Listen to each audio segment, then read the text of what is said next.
श्रीसूक्त हरि ओं हिरण्यवर्णां हरिणीं सुवर्णरजतस्रजां चन्द्रां हिरण्मयीं लक्ष्मीं जातवेदो म आवह ताम् आवह जातवेदो लक्ष्मीमनपगामिनीं यस्यां हिरण्यं विन्देयं कामश्वपुरुषानहम् अश्वपूर्वां रथमत्यां हस्तिनादप्रबोधिनीं श्रियं देवीमुपहवये शिर्मा देवी जुषतां कां सुस्मिता हिरण्यप्राकाराम् आर्द्रां ज्वलन्ति तृप्तां तर्पयन्तीं पद्मे स्थितां पद्मवर्णां तामिहोपहवये श्रियं चन्द्राप्रभासां यशसा ज्वलन्ति श्रियं लोके देवजुष्टामुदारां तां पद्मिनीं शरणं प्रपद्ये अलक्ष्मीर्मे नश्यतां त्वां ऋणे आदित्यवर्णे तपसोऽधिजातो वनस्पतिस्थो वृक्षोत बिल्वः तस्य फलानि तपसा नुदन्तु मायान्तरायाच्च बाह्या अलक्ष्मीः उपैतु मां देवसखः कीर्तिश्च मणिना सह प्रादुर्भूतोऽस्मि राष्ट्रेऽस्मिन् कीर्तिमृद्धिं ददातु मे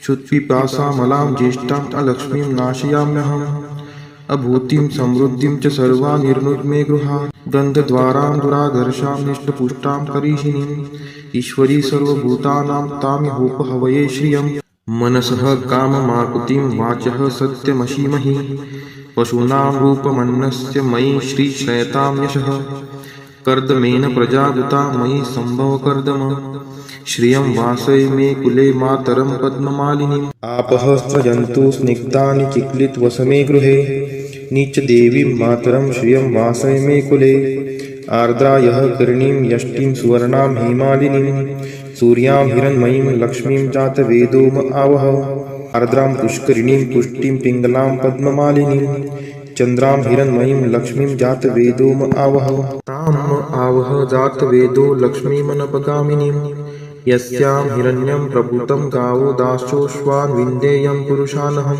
यः शुचिः प्रयतो भूत्वा जुहुयादाज्यमन्वहं सूक्तं पञ्चदशर्चं च श्रीकामः सततं जपेत् फलश्रुति पद्मानने पद्मपुरु पद्माक्षि पद्मसंभवे तन्मे भजसि पद्माक्षि येन सौख्यमलभाम्यहम् अश्वदायै गोदायै धनदायै महाधने धनं मे लभतां देवी सर्वकामान् च देहि मे पद्मानने पद्मविपद्मपत्रे पद्मप्रिये पद्मदलायताक्षी विश्वप्रिये विष्णुनोनुकुले त्वत्पाद पद्ममयी सन्निधत्स्व पुत्रं पौत्रं धनं धान्यं हस्त्यश्वादिगवे रथं प्रजानां भवसि माता आयुष्मन्तं करोतु मे धनम् अग्निर्धनं वायुर्धनं सूर्यो धनं वसुः धनम् इन्द्रो बृहस्पतिर्वरुणं धनम् अस्तु मे वैनतेय सोमं पिबतु रुद्रः सोमं धनस्य सोमिनो मह्यं ददातु सोमिनः न क्रोधो न च मात्सर्यं न लोभो नाशुभा मतिः भवन्ति कृतपुण्यानां भक्तानां श्रीसूक्तं जपेत् सरसीजनीलये सरोजहस्ते धवलतरांशुकगन्धमाल्यशोभे भगवती हरिवल्लभे मनोज्ञे त्रिभुवनभूतिकरी प्रसीद मह्यं विष्णुपतिं क्षमां देवीं माधवीं माधवप्रियां लक्ष्मीं प्रियसखीं देवी नामाम्यच्युतवल्लभां महालक्ष्मी च विद्महे विष्णुपत्नी च धीमहि तन्नो लक्ष्मीः प्रचोदयात् श्रीवर्चस्वम् आयुष्यम् आरोग्यमाविधात् शोभमानं महीयते धान्यं धनं पशुं बहुपुत्रलाभं शतसंवत्सरं दीर्घमायुः इति श्रीसूक्तम् वेङ्कटेशो वासुदेव प्रद्युम्नोमितविक्रम सङ्कर्षणो अनिरुद्धश्च शेषाद्रिपतिरेव च जनार्दन पद्मनाभो वेङ्कटाचलवासन सृष्टिकर्ता जगन्नाथो माधवो भक्तवत्सल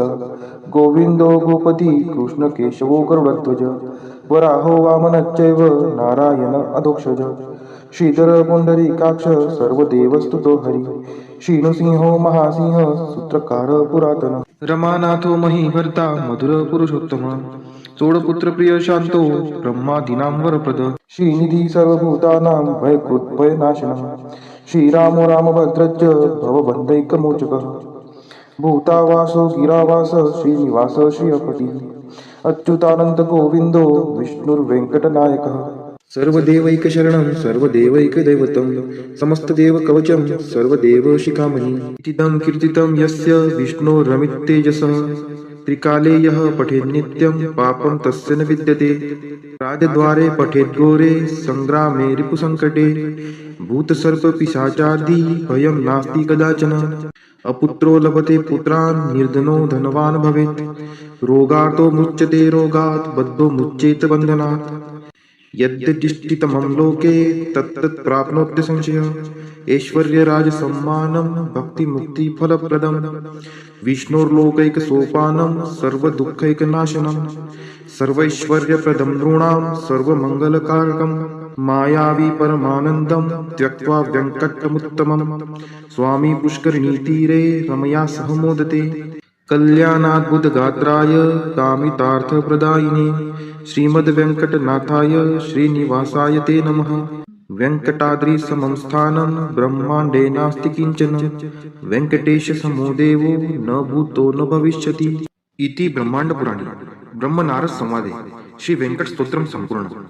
ॐ नारायणाय विद्महे वासुदेवाय धीमहि तन्नो विष्णु प्रचोदयात्। ॐ नारायणाय विद्महे वासुदेवाय धीमहि तन्नो विष्णु प्रचोदयात्। ॐ नारायणाय विद्महे वासुदेवाय धीमहि तन्नो विष्णु प्रचोदयात्। ॐ नारायणाय विद्महे वासुदेवाय धीमहि तन्नो विष्णु प्रचोदयात्। ॐ नारायणाय विद्महे वासुदेवाय धीमहि तन्नो विष्णु प्रचोदयात्। ॐ नारायणाय विद्महे वासुदेवाय धीमहि तन्नो विष्णु प्रचोदयात्। ॐ नारायणाय विद्महे वासुदेवाय धीमहि तन्नो विष्णु प्रचोदयात्।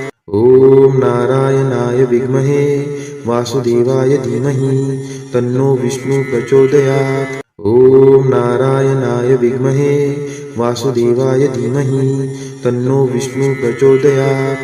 ॐ नारायणाय विद्महे वासुदेवाय धीमहि तन्नो विष्णु प्रचोदयात्। ॐ नारायणाय विद्महे वासुदेवाय धीमहि तन्नो विष्णु प्रचोदयात्। ॐ नारायणाय विद्महे वासुदेवाय धीमहि तन्नो विष्णु प्रचोदयात्। ॐ नारायणाय विद्महे वासुदेवाय धीमहि तन्नो विष्णु प्रचोदयात्।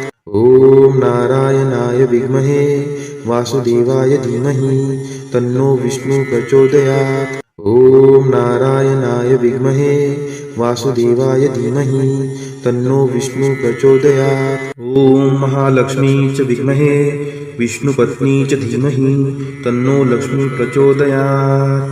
ॐ महालक्ष्मी च विद्महे विष्णुपत्नी च धीमहि तन्नो लक्ष्मी प्रचोदयात्।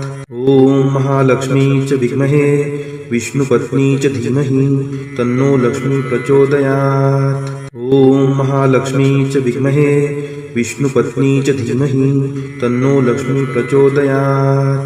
ॐ महालक्ष्मी च विद्महे विष्णुपत्नी च धीमहि तन्नो लक्ष्मी प्रचोदयात्। ॐ महालक्ष्मी च विद्महे विष्णुपत्नी च धीमहि तन्नो लक्ष्मी प्रचोदयात्। ॐ महालक्ष्मी च विद्महे विष्णुपत्नी च धीमहि तन्नो लक्ष्मी प्रचोदयात्। ॐ महालक्ष्मी च विद्महे विष्णुपत्नी च धीमहि तन्नो लक्ष्मी प्रचोदयात्। ॐ महालक्ष्मी च विद्महे विष्णुपत्नी च धीमहि तन्नो लक्ष्मी प्रचोदयात्। ॐ महालक्ष्मी च विद्महे विष्णुपत्नी च धीमहि तन्नो लक्ष्मी प्रचोदयात्। ॐ महालक्ष्मी च विद्महे विष्णुपत्नी च धीमहि तन्नो लक्ष्मी प्रचोदयात्। ॐ महालक्ष्मी च विद्महे विष्णुपत्नी च धीमहि तन्नो लक्ष्मी प्रचोदयात्।